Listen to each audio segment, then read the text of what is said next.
আজকে তো রোজা এখন 11টা 12টা রোজা হয়েছে, এখন 10টা চেয়ে, এখন 10টা বাকি আছে নামাজ কিন্তু রোজায় 10টা, তারপর 10টাটা শেষ হলে তারপর ঈদের টাকা পাবো, ঈদের টাকা পাই খুশি হবো, সালাম করবো, ঈদ মোবারক, কারো একটা টাকা আমি টাকা দিব,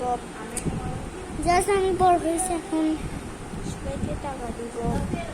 এটা আর কি। আমি এখন একটু বড় হয়েছি, আমার পা অনেক বড় হয়েছে।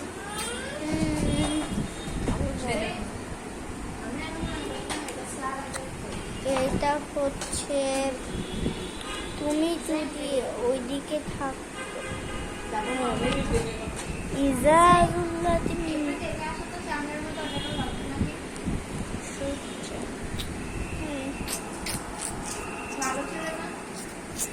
ইজা